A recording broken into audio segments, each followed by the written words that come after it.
Hi there, Taurus. It's Dadhichi here. Happy New Year for 2020. I can't believe it. I remember when I was a kid and I was watching the Jetsons and I'd think to myself, wow, 2020, that's amazing. And here we are, 2020. It's an important year for you. And I've only got, 7 or 8 minutes to talk to you about what I think are some of the key transits for you. But as you can see in the horoscope here, we talked about the 9th house, which is the higher spiritual values. But importantly, the North Node and the South Node, these are the karmic points that I think a lot of astrologers overlook and have a lot to do with one's desire nature. This is the North Node, what we desire more than anything. That's where we're going in our lives, and this is where we've been. And this South Node is where we have to necessarily lose something. Karma is the great balancing act between, one's desire, the path that we have, the obstructions that we have, and where we've come from and what we haven't really been fulfilled in. The reason we've come back again to learn some of the lessons that we're working through. And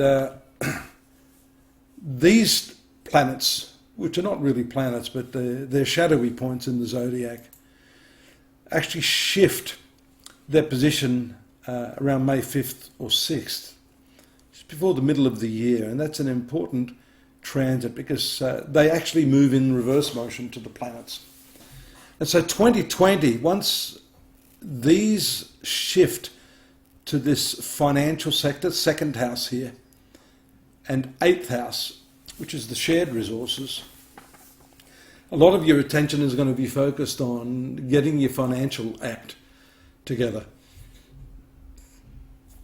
And that's going to be supported, I think, by the March 22nd transit of Saturn moving into this 10th house of career for you.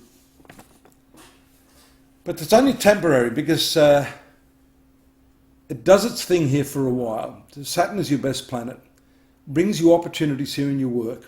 And we said there's a lot of responsibility attached to the year for all of us really, but for you this has to do with the spiritual component, the ethics and the morals and the standards by which you're going to live and work by. So March 22, Saturn moves into this career sector for you, bringing a whole lot of serious energy to that area. But it retrogrades back out into Capricorn on July 4th. So 2 or 3 months you'll be really, really working hard there in this area. Shifts back out and it doesn't return back into this part of your horoscope until December 17. So a lot of lessons there for you this year, Taurus, in this area of profession and money. Now you have to be careful that the money thing doesn't overtake your sensibilities because this dragon or Rahu or North Node, as the Western astrologers call it, brings with it insatiable desire and an inability really to fulfill that desire. Now, I don't know if you're like me, sometimes when I've got a problem, the more I focus on the problem, the worse the problem gets. And sometimes just going, F it, just stepping to the side and engaging my mind in something else is the easiest way for me to, solve the problem. Sometimes mysteriously, the problem just seems to right itself. So I think it's important for you to realise that that may be an important aspect of your karmic lessons next year. Work should do quite well. The birth chart of the year, as I call it, the January chart, is really the blueprint for what's going to happen throughout the rest of the year. Venus is nice. There's a social component to your career. The social aspects are a little bit nebulous with the Moon-Neptune conjunction. And here the Mars in the 7th house, relationships, which I haven't touched on, could be a little combative here with Mars, spending just a little bit of time, but that is indelibly imprinting itself on the affairs of your relationships, marriage and business partnerships. There are a few eclipses. January 11, the lunar eclipse in Cancer is going to activate again this 3rd house, which is where the node is right now. That's your communication, travels. It's the way you're thinking and the way you wish to develop your conceptual framework for the year.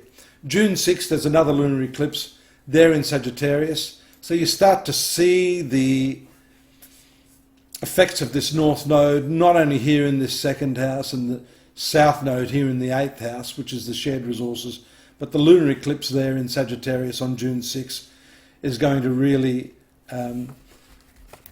bring your full attention to that.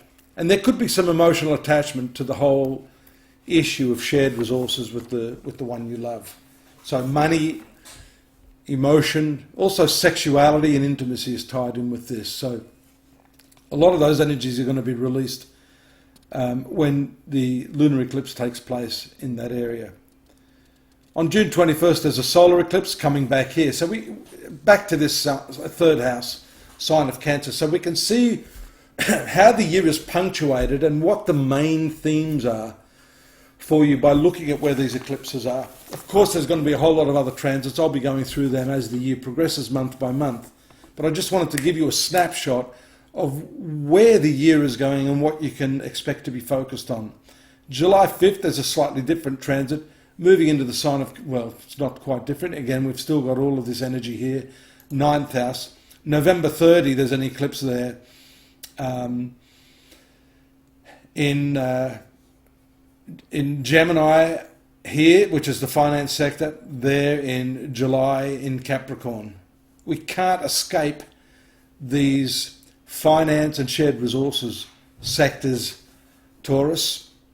So you need to get that sorted out early in the year, I think, so that you're not going to have problems, disputes, arguments, confusions, losses of money through, not dealing with these aspects of your life in the correct way. And when those lunations or those eclipses take place, it can be a rather daunting sort of experience. When you're unprepared for those sorts of things, it can throw you out of kilter. December 15, another eclipse there again in Sagittarius. Do you see what I'm saying? It keeps coming back to these areas. The predominating influence here seems to be this 2nd house, which is your value system. Some of you may have heard me talking about this. And the commoditization of time, the commoditization of your feelings. It's not just money as a currency. Currency comes in different forms. So these eclipses are going to be drawing your attention very strongly to this notion that time, your energy, your love, the conceptual framework that you use for the way you work, all of these things are the real value system that we often overlook.